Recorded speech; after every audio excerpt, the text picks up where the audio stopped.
welcome to season 3 of Liberty Blue. I'm Andrew Chelney. That's Nick Zararis. And Nick, the Rangers are so back. And what I mean by that is they are physically on the ice, and that's kind of about it.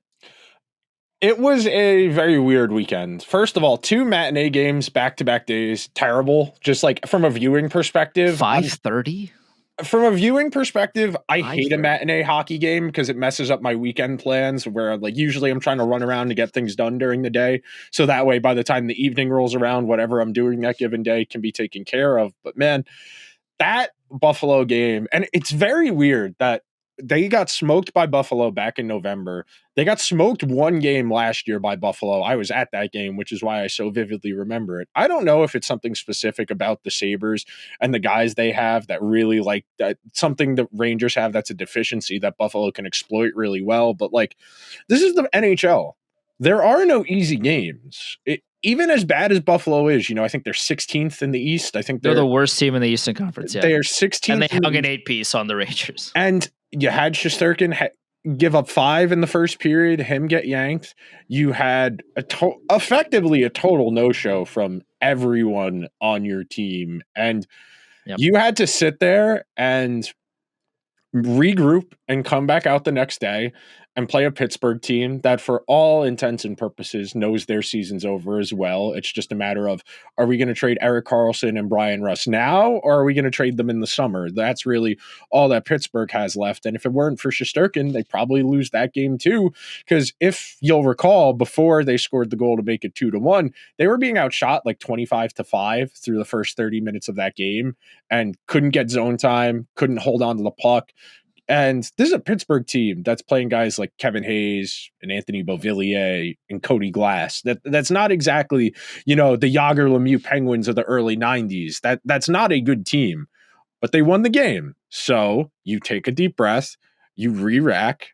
Tuesday will be here. You got the Islanders on Tuesday, which is a significantly more important game for the Islanders, who kind of have playoff hopes and are significantly more alive in them for the Rangers. But I want to start the conversation. Islanders have lost 3 in a row, and now like they are kind of falling off the face of the earth right now as well. It's really all a matter of who has a good week.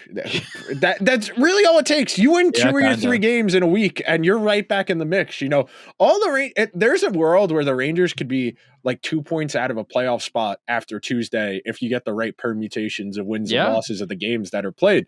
Think of it this way: the Senators have lost 4 in a row. They're at 62 points. The Blue Jackets are at 62 points. The Bruins are at 61.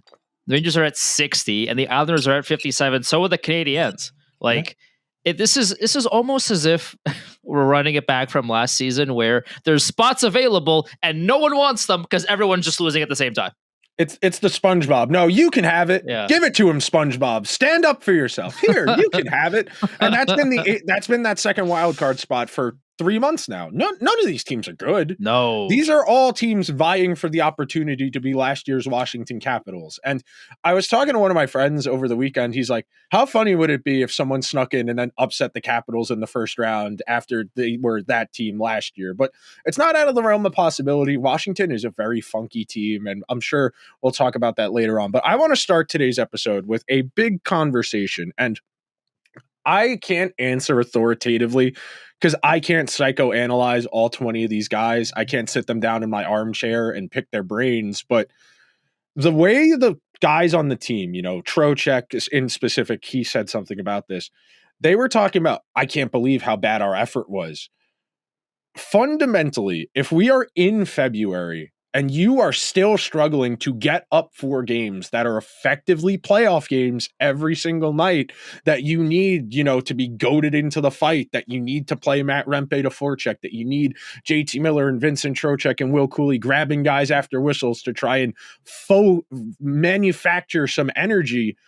I think fundamentally you're missing the boat here. I think more than anything, they don't have the guys. We said a few weeks ago, they're just not talented enough. And that might be a confidence thing. That might be a Murphy's Law season type deal where everyone is worse than they were last year. But I think fundamentally, if you're still talking about effort in games, you're giving up 8 goals. Yeah. I think you're either outright lying and trying to just say something nice to mitigate the fact that the team is bad, or you're just delusional because this team is bad. Objectively, this team is bad. This team is not good. And the thing about this too is you're talking about effort deep into February. At the time you were, 3 or 4 points out of a playoff spot. You're going into a game in Buffalo against the worst team in the Eastern Conference, a team that not only isn't making the playoffs, like they're going to sell again, that the whole like city's in shambles with the palm trees with the Kevin Adams like the whole team is a dumpster fire. And the Buffalo Sabres, that same team, skated circles around the team that's supposedly in the playoff hunt. After a 2-week break, I understand, the Rangers had a few players play in the Four Nations, and if you want to give those guys a little bit of leeway, okay, like we can have that conversation. But overall, this is every game from now on is a playoff game for the Rangers. If they are serious about trying to make a push, then every single game is a game 7 for them until the playoffs. That is how it's supposed to be treated. That's how I feel like they know every game is supposed to be treated. And yet they go into Buffalo and get absolutely humiliated. Now, how much of that is on Shesterkin? How much of that is on X player, Y player? We can argue about, if you want to split hairs like that, we can. But overall, the team effort was abysmally horrendous. That's, at the end of the day, that is the message that they sent. You had a 2-week break. You came back essentially against, with a layup from all of the teams they could have played the game after the 2-week break. Buffalo should have been one of the easiest ones to handle. Now, again, like you said, it's the NHL. There are no easy games. Buffalo can and will dumpster you if you give them the opportunity, so like the Rangers did. But the Rangers, at least on paper, which is now, a big caveat to all this. On that Jimmy Butler holding up that piece of paper meme when we're talking about the lineup on paper. On paper, the Rangers should have destroyed Buffalo easily. And yet it was the other way around. And the Rangers had the nerve to be like, oh, well, I can't believe how bad our effort was. I can't. And Peter Laviolette was like, oh, well, something along the lines of, oh, well, I'd have to sit a bunch of guys if we wanted to talk about, the lack of effort. You're the head coach, dog. That's a reflection on you, man. It's on you, bro. Like, what are you talking? Like, dude, yes. Like, if you can't in good faith come out and say, oh, well, I'd have to sit a bunch of guys if then do that. Literally go do that. We said this. What are we talking about here? At the week of the Christmas break, I remember coming on this show and saying vividly, if I were trying to get the ship going in the right direction, we're starting day one. We're starting like it's day one. Everyone has a clean slate. What you've done to this point doesn't matter. But after a game or two, we're running a strict meritocracy. If you're not moving your feet, if you're puck watching, if you're not on your guy in the defensive zone, you're losing a shift. We're going to someone else because when you are, and that's what you do at every level of sport. When you are coaching high school kids, when you are coaching peewee kids, you run a strict meritocracy because no one is entitled to playing time. No one has a big contract. No one has an agent. No one has no trade clauses. It is simply, we need to play the best players the most minutes. The guys, and I hate to go like full like Facebook dad here, but like the old Derek Jeter quote about hard work beating talent every time. You saw that. Yes, you saw that on Saturday. The Sabres tried and they smoked the Rangers because the Rangers think they're entitled to winning hockey games just by showing up. I can tie back to, you remember the episode we did December, like the week after the Trouba helmet throw. They played the Blues. The thumbnail for that episode was Glenn Sather standing behind the bench in 2002 after he fired the coach and the GM and made himself the head coach for the final 20 games of the season. And there was the argument, well, if you want the Rangers to be Stanley Cup caliber good, wouldn't it be better if they just ripped the Band-Aid off, fired Gallant now, tried to start making headway on what the next iteration of the team is going to look like? And you're kind of seeing that happen right now in real time 2 years later, where it's very clear that this group, the Zibanejad, Panarin, Kreider, Trocheck, Lafreniere, you can throw Miller in there now. Keandre Miller, Adam Fox, Shesterkin, that group's not good enough. We have fundamentally established that group is not good enough, and it very well might be getting worse. You know, I was having a conversation with someone on Twitter after the game on Saturday about, well, he had asked, do you think there's still enough here that they can salvage this, that they can remake the team around what's here? And I think fundamentally, Panarin's older. Panarin's going to have like a 35, 40 point drop off year over year from last year to this year. And like 80 something points is still good. He's still going to lead the team in points. But that's not the best player on a team that wins a Stanley Cup anymore. I don't think JT Miller is the best forward on a Stanley Cup winning team. We know Zibanejad is having his struggles. We know Kreider is having his struggles. We know Trocheck is going to try and stubbornly play through the rest of the season with a broken finger, even though, his most valuable trait is his ability to win faceoffs, and he can't win faceoffs with a broken finger. So we're kind of reaching that inflection point of, well, if we all know the group isn't good enough, and even if you add to this group, even if you like dropped a great player into this group, and you already kind of tried to do that in dropping JT Miller in here, that's not going to get the attention to detail and the effort that's requisite with winning. That game against the Sabres, that was in the details. That was in guys passing off people in zone, in coverage, that was paying attention in transition and knowing where you needed to be. And it was just making the right play. If you dropped Connor McDavid onto this team Tuesday against the Islanders, sure, they'd score more goals. They'd also give just as many back as they're already doing, which is fundamentally the issue. Right. And it's why you can't keep talking to me about effort, because these have been the issues. It's just now they're not outscoring their problems like they have in years past. The defense, even when they were in the conference final against Tampa Bay, wasn't good. Against the Devils, it wasn't good. Against Florida last year, it wasn't good. It's just that they were able to score enough that their defensive woes weren't an issue. And then what happens in the playoffs? It's harder to score. The games become a lot more coin flippy. And if you lose coin flips, you lose the series. So I'm just kind of at a point where, and I think Bob Kawa said this on Twitter. I want to give Bob credit for saying it. This is one of the least likable teams ever, because I'd rather root for a team that's not good, that tries their ass off, than a team of stars that doesn't seem particularly engaged or interested in winning. Because that's the goal here, Andrew. I don't know if you know that or not, but we play sports to win the game, not to make friends, not to get no trade clauses, not to get penthouses, not to go to Nobu, not to date Instagram models. We play sports to win games. I tweeted this out yesterday on Sunday when, after the 8-2 dumpstering, a lot of the players came out and they hated the effort. Again, this is late February and you're playing for a playoff spot. If you're talking about effort and you're now, playing the Sabres after being on vacation for 2 weeks. Yeah, I mean, there's a lot to say about that. But also, okay, so you hated the effort against Buffalo. Okay, sure. Then you go into Pittsburgh. Now, at the end of the day, they won the game, but for like 50 of those 60 minutes, they once again played like they didn't want to be there. They once again came out less than 24 hours after, puffing their chests about hating their effort, how badly they played. They have to get better. All these sweet nothings that they whispered into our ears. They came out against an almost equally as bad Pittsburgh Penguins team and had to rely on Shesterkin to save the game in order for them to win.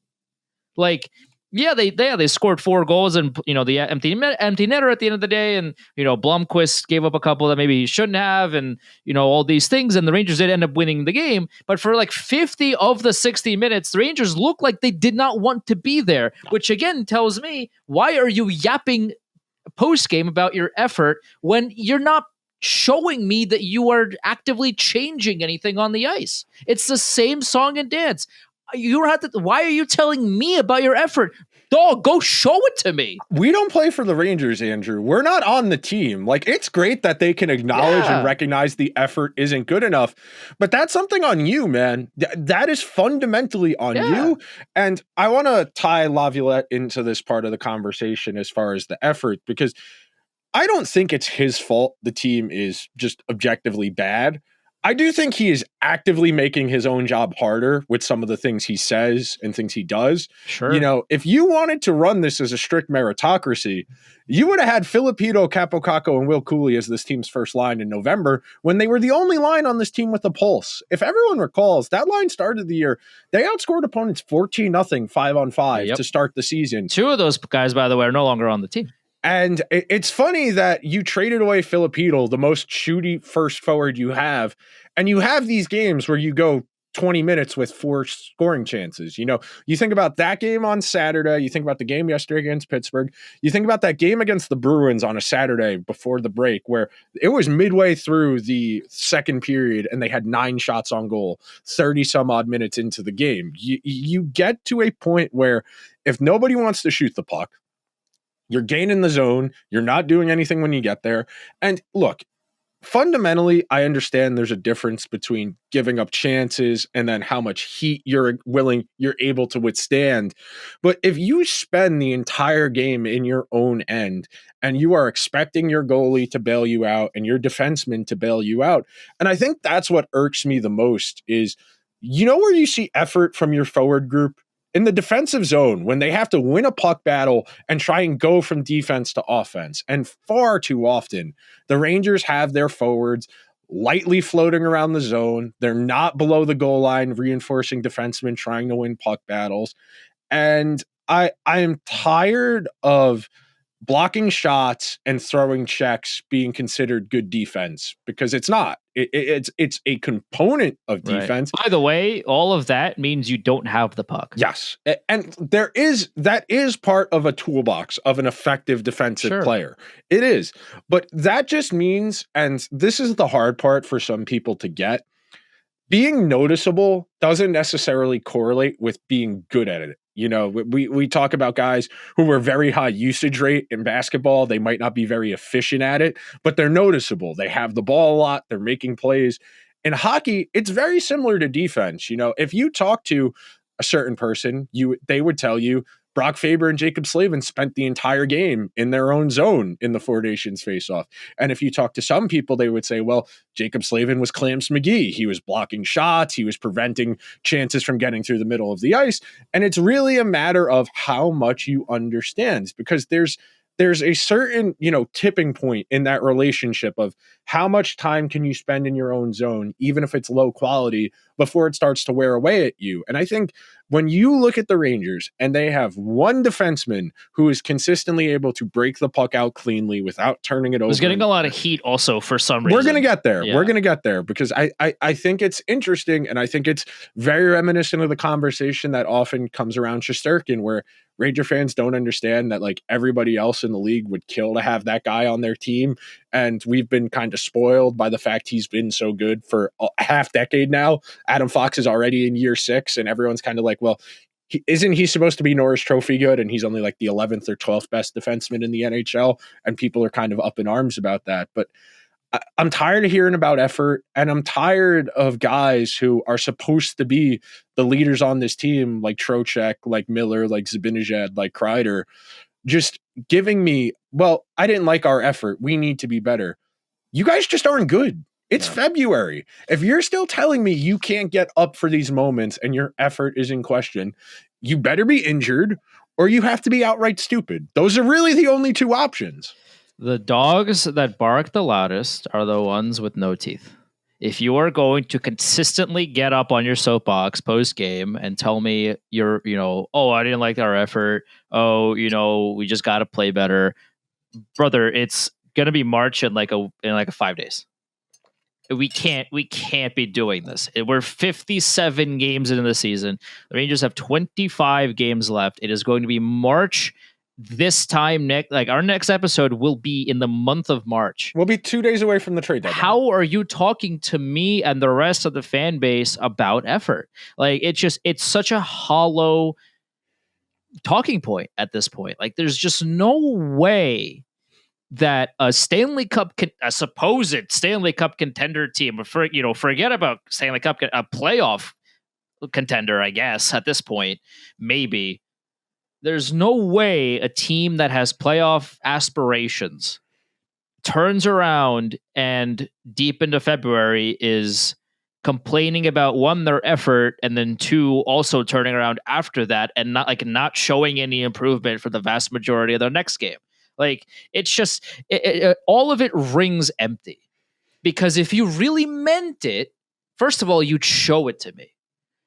A lot of this is show me, don't tell me, right? You can tell me that you didn't like your effort, that, oh, we got to be quicker, we got to be, more aggressive, whatever. But if you're not showing it to me during the game, I don't care.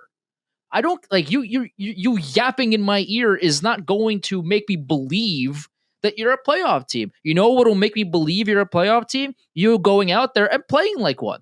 That's it. Like, don't whisper in my ear. Don't tell me all the things I want to hear. Go out there and prove it to me. Until that happens, like, I'm not changing my opinion. It's not a playoff team, and it hasn't been, by the way that they are playing and by their attitude. Their attitude sucks. Yeah. Their attitude is the worst. Like, you, again, if you're so mad that you played like ass, that Buffalo destroyed you, you should have in turn then destroyed Pittsburgh. Pittsburgh was destroying you for like 4/5 of the game. How is that going to happen? How is that possible? Your effort is awful. Your attitude stinks. And that's why you're not in a playoff spot. It's as simple as that. It's a mentality thing. It fundamentally is a mentality team. And you can say all the right things as much as you want. And I'm going to make a comparison. So the Oilers lost both of their games over the weekend pretty badly to Washington and Philadelphia. And the answer I'm trying to come to is that just simply, a low watermark? The Oilers just bad 2 games against okay in Philly and good teams in Washington. Or is this, the dam beginning to break? Is this the team's fatal flaws being exposed at a key point in the season? And because of that, they need to dramatically alter their course. This is not the case with the Rangers. This is who the Rangers are. This isn't like a low watermark. This isn't like, oh, we didn't know this about them. This is fundamentally who they are. When people show you who they are, believe them. This is who they are. They have talent, but if they don't use it, they don't have talent. I got a snarky comment from someone a few weeks ago who said something along the lines of, well, talent's innate. It doesn't just go away. If you don't use it, yes, it does. You have to constantly work at something to get better at it or to maintain what you already have. If you're consistently running 3 miles every day and then you stop running for 2 months, that first 3-mile run is going to be more difficult. If you lift weights every day and you start to get into a routine and then you don't lift for a few weeks, that first lift back is going to be difficult. So no, talent is not innate. If Mika Zibanejad's talent was innate, he would still be a point per game player. If Panarin's talent was innate, he would be a Hart Trophy guy every year. But because talent ebbs and flows and how you express that talent ebbs and flows, you do constantly have to work at it. And fundamentally, if you still think there's a salvageable core of this team where if you pick and choose the right guys out of this debris, you could still build something out of the ashes of the old house, you got to start working on that now. And I hate to revisit this conversation within this larger one because I don't think it matters all that much, but if you think there's a captain in this group of guys, you're delusional. Yeah. You're delusional if you think any of these guys deserve to be a captain. If you had a captain in this group, the effort on Saturday would not have stood the way it did on Sunday. Right. You would not have sat around on Sunday waiting for someone to make a play. Lo and behold, it's Will Cooley, one of the guys. You're not really. If anything, Will Cooley should be the captain of this team. He's at least showing you he's willing to move his ass and try something. That's one of the things the Rangers have really struggled with in identifying a captain. It's not just about being a good guy. It's not just about commanding respect. At a certain point, you do need to be able to lead by example as well. You need to be able to go out there and make a play to materially change the game state. Connor McDavid is not the most rah-rah in your face pounding chest guy. But the guys on that team look at him and say, if he's going to bust his ass as hard as he does out there every shift, I'm going to go out there and give it right back. I'm going to go out there and try. And it's a shame that the only player we hear that about is Matt Rempe, who plays 6 minutes a game of he's in the lineup. He gets us fired up. Well, you got outshot 9-3 in his 6 minutes of the game, and he can't play the final 10 minutes. But it's great you guys like him. Yeah. I think I did want to bring this up because I just saw this on Twitter. Al Trautwig passed away. Yeah, I had today. heard, I saw, but I wasn't sure if it had been confirmed or not yet. But Alan Hahn posted it. yeah, Yeah, there's. I just wanted to send Stanfish Fischler also yeah, brought this up. No, I hate to put a halt to the conversation, but like it is important that we highlight Al Trautwig and hopefully he rests in peace and his family gets a lot of love and support because Al has been a staple of New York sports for synonymous with New York a sports. very, very long decades. Very long time. He's so synonymous with sports in the greater New York area that he covered the Yankees when they were still on MSG Network and covered hockey when it was on the USA Network. That's how long Al Trautwig was running the game. I mean, I vividly recall. I don't remember whose interview it was with Howie Rose, the voice of the Mets on the radio. Now he used to do the Islanders on TV with Joe Micheletti. Yeah, Howie said something along the lines of, when I was trying to figure out who I wanted to be in TV, I turned to Al. I asked Al about what you do, how you kind of do the mechanics of the job. And then from there on out, anytime a young person would ask Howie Rose, who should I talk to? Who should I look up to? It was Al, synonymous, Knicks and Rangers, always doing studio stuff for MSG. Very, unceremoniously left in the middle of the season, wasn't renewed, lingered around the discourse, popped in on Twitter every now and then. I vaguely recall someone giving him a hard time on Twitter, and he found the guy's mom and called his mom's house and told him her son was being rude on the internet, and this was a grown man who was like 40 something, and she's like, Mr. Trautwig, he hasn't lived here in 20 years. He's a grown man now. And Al said, don't worry, I'll find him. That's the type of guy Al was. Al was terrific, and in Cool Runnings is the voice of bobsledding as well. If you'll recall. Oh my God, yeah. You just can't have we're a Rangers podcast through and through, and you can't talk about the Rangers without mentioning Al Trautwig. And the fact that he's not here makes the not only the sports world but just the world a worse place than it was the day before. So. Rest in peace to Al, and we miss you. Clearly, we miss you. The rest of the sports world misses you as well. And there's trying to replicate Al is impossible. One of the great voices, really deep voice, really that's what a TV person sounds like. I forget who it was. I want to say it was Mike Francesa was talking about it, where he's like, if there were guys he grew up with, he's like, they just started chain smoking cigarettes to try and get a deeper voice to be able to mimic the kind of tone register that guys like Al Trautwig had naturally. And that's an important part of that authoritative presence on TV, is being able to command a room and use your voice kind of almost as an instrument and hitting certain registers. And it's been weird. MSG Network has kind of tried to hodgepodge together whatever their coverage is going to be going forward. And very grateful that we're actually able to watch them legally on Optimum again after 50 some odd days. But one of the real presences, that I'll tell a quick Al story because it's on the subject. So after a game in October, I forget if it was 2017 or 2018, I got a beer and a slice from Rose's. I got back on the train because I was still in college on Long Island, and train was really crowded for some reason, even though it was the 10:42 going back out to Long Island. And so usually if the train gets crowded, people actually double up as opposed to spacing out. And I was looking out the window at my phone, and I looked to my left, and it's Al Trautwig sitting next to me with his backpack on his lap, his headphones on, and he pulls his phone out of his pocket. And it was during October, it was early in the year. He had a baseball game on. He was streaming one of the playoff games, and I wasn't being subtle. I was very much peeking over his shoulder, trying to watch the game that he was streaming on his phone. And he pulls his headphone over his ear and he goes, "You could just ask me to angle the phone," and then put his headphone back on. And that was it. That was I love it. That was what I didn't say a word. He just said, "You could have asked me to angle the phone," and he put his headphone back on and he got off at his stop. But that's the kind of person Al Trautwig was.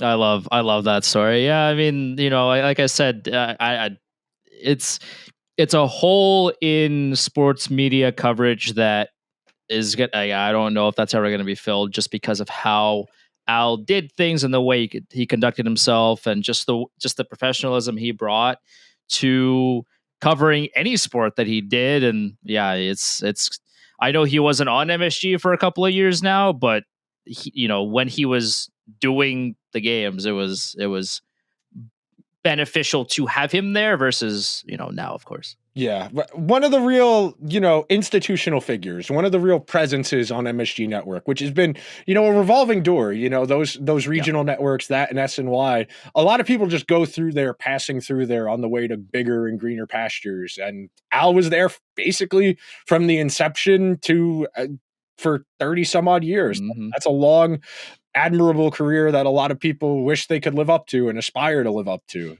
Yep. No, I would agree. It's a lot of people will take a regional job as a platform to jump to national, and guys like Al don't come around every so often. But he hung. Not only did he hang around, like he made it his own. And people that are in the tri-state area that have always listened to Al, like us and millions of others, cherished the things that he did and the things that he brought to the table. And yeah, it's going to be tough now without him. Rest in peace to Al Trautwig. Recipes. Revisiting and tying a bow on our opening conversation, and just so we could start to segue towards another topic. Part of this conversation, and I think this is a really good example of recency bias, and we're going to talk about it in the context of Adam Fox and the Four Nations face-off, but I think a lot of people don't understand what makes Adam Fox effective. There's that joke, that tweet of, I just learned what recency bias is. It's my favorite bias. That's kind of how I feel about this discourse around Adam Fox right now, because he's never been a body banging, checking, hard hitting guy. He's never been physically imposing. He's never been particularly fast. If you go and look, the NHL Edge website, which has 4 years of data from 2021 to the present, Adam Fox has never been above the 55th percentile in skate speed, in top skate speed bursts over 18 to 22 miles per hour. He's never been an elite skater. Adam Fox's game is entirely positioning, IQ, and instincts. Because of that, when he gets put in those defense first situations in and around the net front, below the goal line, he's going to have to work harder. He's going to look a little more out of place because he's not the strongest guy. He's not the biggest guy. And one thing I want to point out, Adam Fox is at his best when the Rangers, or in that case, when his team has the puck and they are going from defense to offense quickly, and he can augment the attack in the offensive zone as the fourth forward. Because teams Adam Fox plays on have the puck so much in the offensive zone, he plays less defense overall. So which is the goal, by the way. Which is the goal of the game, yes. But because I'm going to throw these numbers out as a hypothetical, but let's say the Rangers are in the offensive zone for 15 scoring chances for, they're in the defensive zone for 8 scoring chances against. Even though they had almost twice as much offense as they did defense, if 2 of those 8 scoring chances against are high danger or close to the net, particularly stand out, they're going to stick in your brain.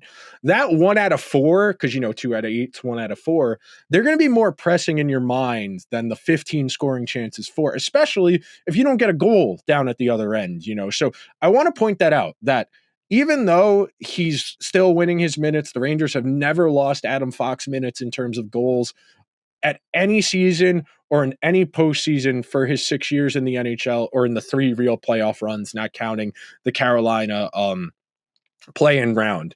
So I think fundamentally, I understand the frustration in and around the net front, and I understand a lot of people feel that if Adam Fox is as good as people like Andrew think he is, the team would be better. And I think that's a lot of the frustration. I just think a lot of people feel that if the team is as bad as it is right now, these guys can't possibly be as good as we say they are. And I get that. Fundamentally, I get it. That you feel as a fan that if you are paying a defenseman 9.5 and Shesterkin, the 12.5 he's going to get next year, the team needs to be better.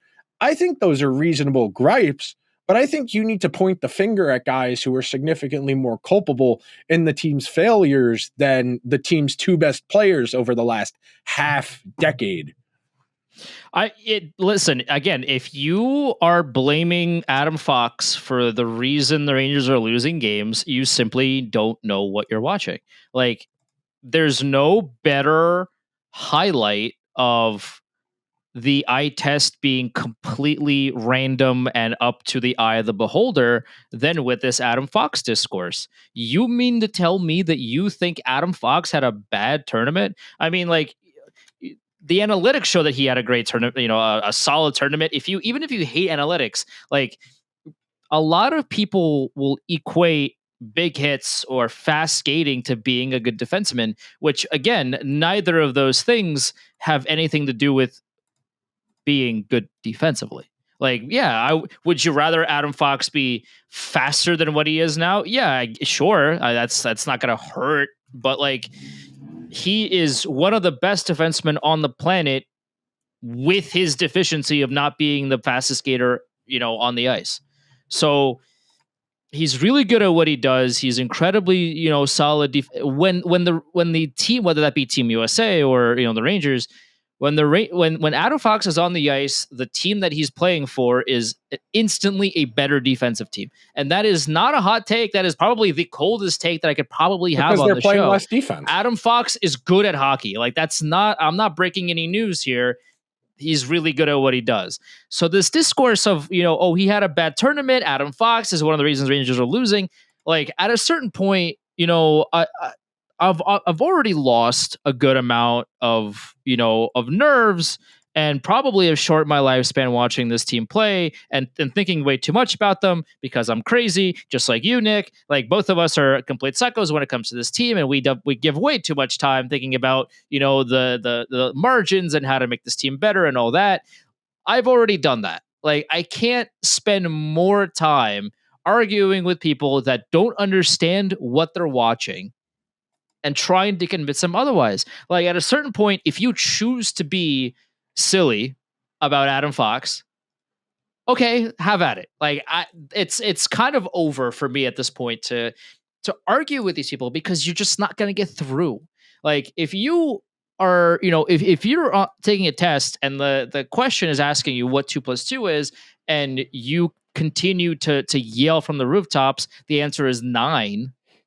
And like, that's your stance. At a certain point, brother, go for it. Like, I'm not here to convince you otherwise that the answer is anything other than 9. If you so firmly believe that, and like, that's, and with your loopholes, and if whatever, you somehow manage to conclude that 2 + 2 is 9, I'm not here to get in your way. I know what the truth is, which is that the answer is not 9. But if you continue to be super loud that it's not 4, have at it. Like, it's just not a good time investment to argue with these people, because Adam Fox is one of the best defensemen on the planet. He's far and away, again, not a hot take, the best defenseman on the Rangers. So is he having a perfect season? The answer is no.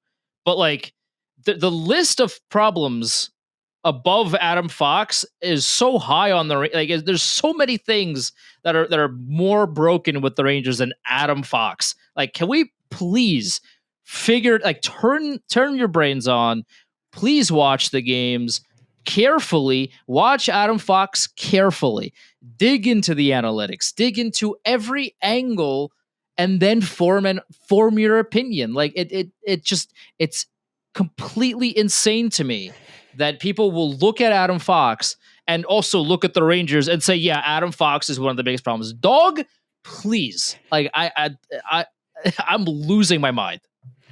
The problem, and this is a societal issue. This isn't just a hockey conversation issue. The problem is that social media rewards people who are able to garner reactions. It's the easiest way to garner reactions, to be incendiary, to be inflammatory. And the reason we can't have great conversations as far as the eye test is because everybody watches differently. Everybody brings their own experiences and their own opinions to what they're watching.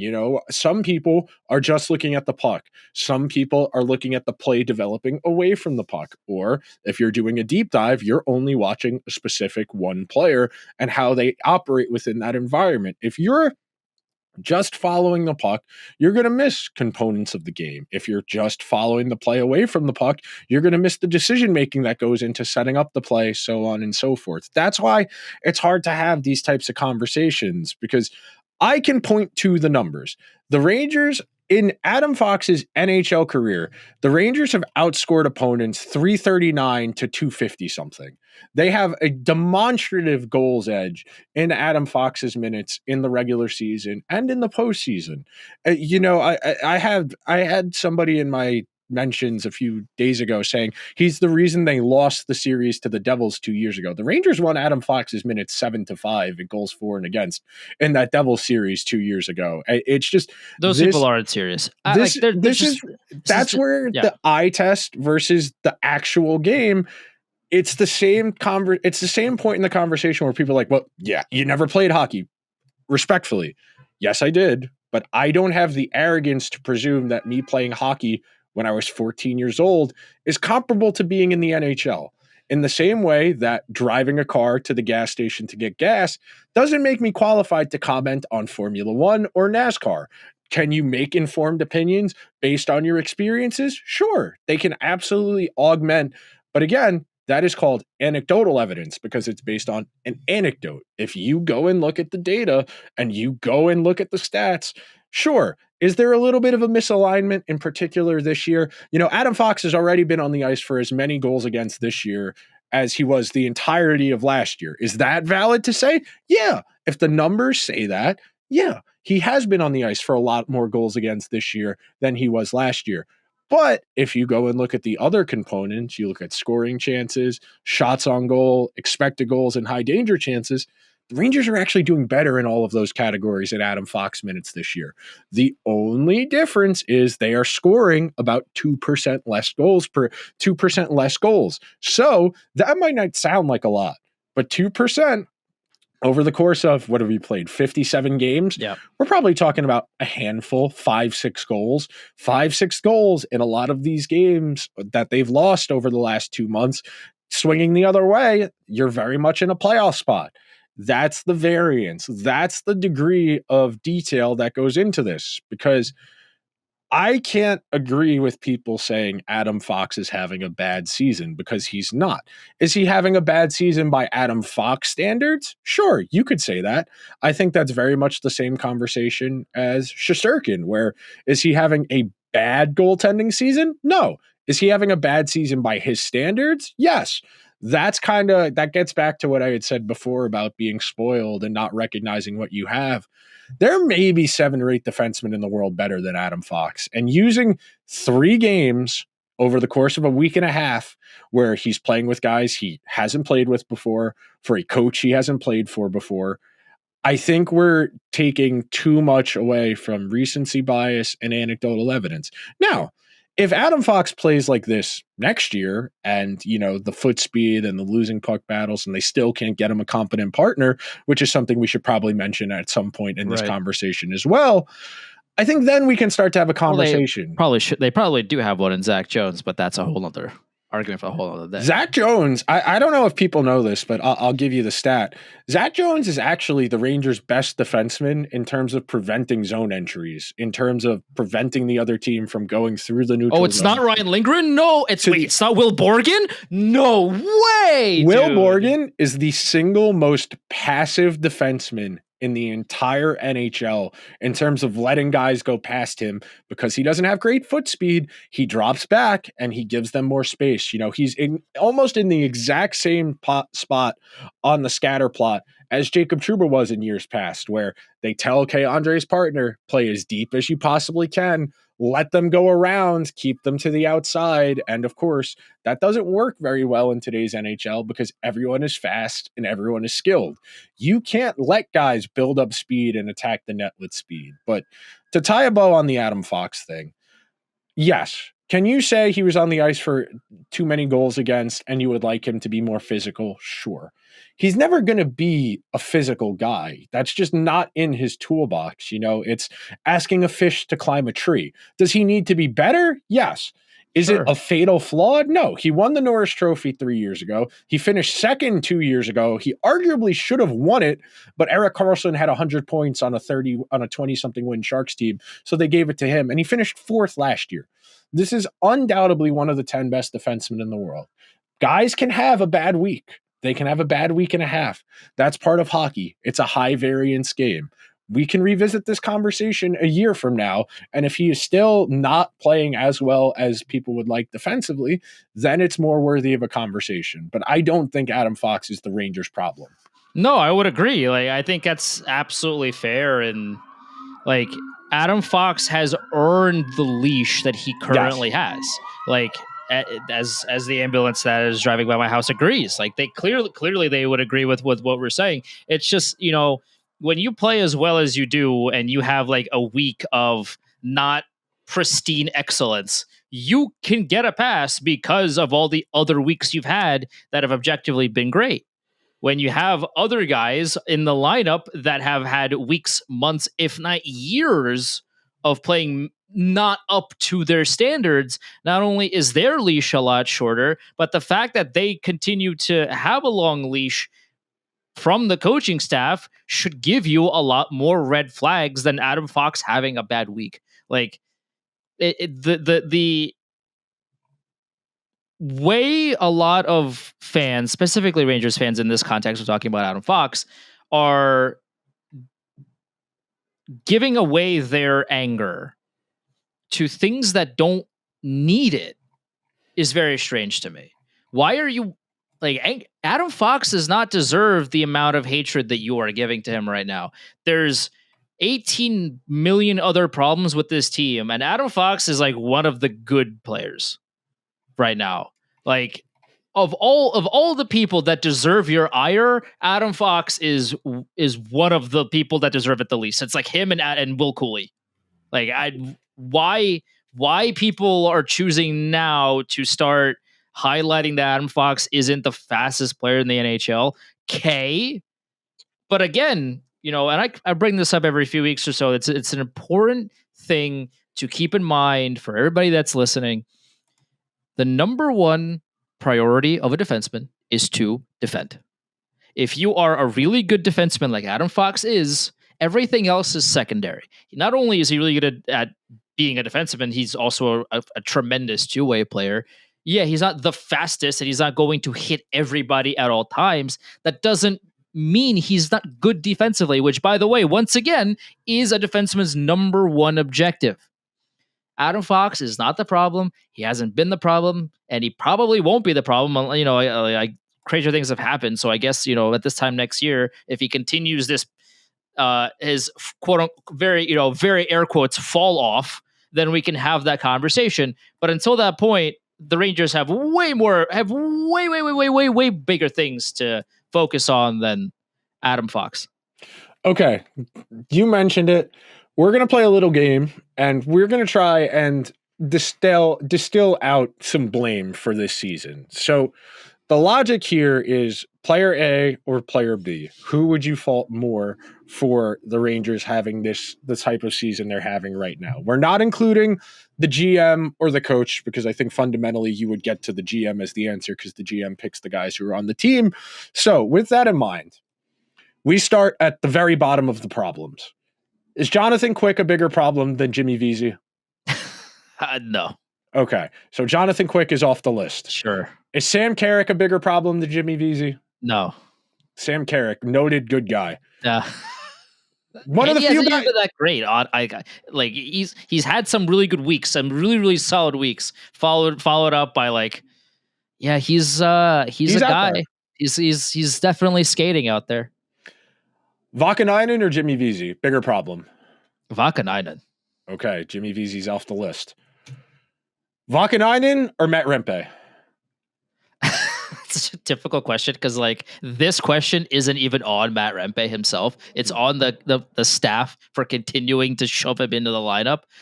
I think it has to be Vakanainen because he just plays more. Yeah, I would agree. Vakanainen or the departed Capo Caco? Vakanainen. Vakanainen or the departed Filipino? Vakanainen. Vakanainen or Will Cooley? Vakanainen. Vakanainen or Riley Smith? Vakanainen. Vakanainen or Will Borgen? I don't know how to answer that. I guess it's still Vakanainen. Vakanainen or Alexis Lafreniere? Lafreniere. Okay, we've rooted out everybody I have in the lowest tier on the team so far. Alexis Lafreniere or Artemi Panarin? Lafreniere. Alexis Lafreniere or K'Andre Miller? K'Andre Miller. Okay, Lafreniere's off the list. K'Andre Miller or Braden Schneider? Miller. Miller or Shesterkin? Miller. Miller or Fox? Miller. Miller or Kreider? Kreider. Kreider or Trocheck? Oh my God. I would have to say it's Kreider because his drop off is so insane. It needs to be studied, and also like he's still technically he's still in a top line role, and like at least Trocheck has been awful. But like Kreider's fall off is so bad that he's got more of this to blame. Also, like him at 5-on-5 just doesn't exist. Kreider at 5-on-5 is he there? Does he play 5-on-5 minutes? Like I don't know, genuinely. Kreider or Zibanejad? Zibanejad, yeah. And then Zibanejad or Ryan Lindgren? Ryan Lindgren. It's funny you say that because I wanted to pull this up, and I think this is very illuminative to the Rangers' issues this year. So, in the minutes the Rangers have played this year with Zibanejad and Ryan Lindgren on the ice together, you want to take a guess at what the Rangers' goal differential is when Zibanejad and Lindgren are on the ice? It's got to be like minus 40. They have been outscored 15-7, 5-on-5 in minutes when Ryan Lindgren and Zibanejad are on the ice together. Sure. In minutes where neither of those guys on the ice, the Rangers have outscored opponents 64-61. I think when you distill out the problems with this team, and if you're not starting the list with Lindgren, Zibanejad, I think you're missing the boat. Mm-hmm. Fundamentally, those are two guys with the roles they've been given and the associated responsibilities with those roles. I think they're the single two most culpable in the regression this year. Yes. Is Artemi Panarin playing as explosively, dynamically as he did last year? No. But he's still going to lead the team in points, which is why I put these two ahead of him. And then I think also, and on top of that too, and I don't mean to cut you off, the one of the key aspects to Ryan Lindgren's complete and utter fall off a cliff is not only is he playing miserably badly, but he's anchoring Adam Fox. Yeah. He's making Fox play worse, and the Rangers are playing worse when those two guys are on the ice because of Ryan Lindgren.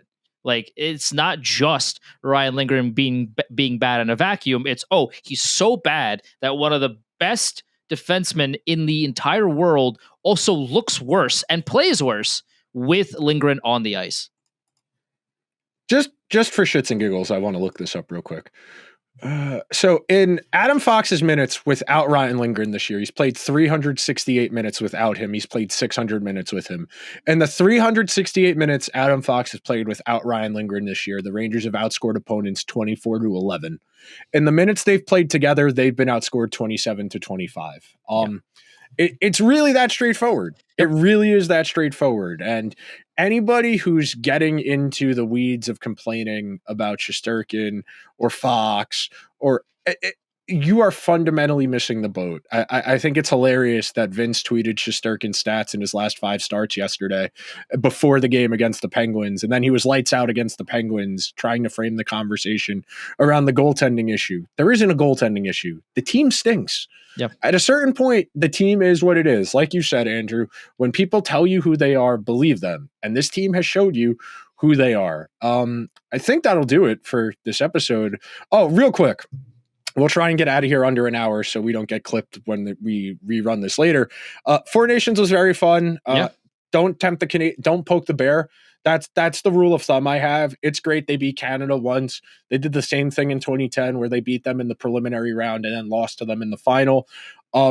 Fitz on Twitter said it best. They spent 3 days believing their own hype and then went out there and they got in a game with real killers. Like, I love Austin Matthews. I love Jack Eichel. Nathan McKinnon is an actual killer. Yeah. You know, a Chrysler looks like a phantom till the phantom pulls up. That's Nathan McKinnon.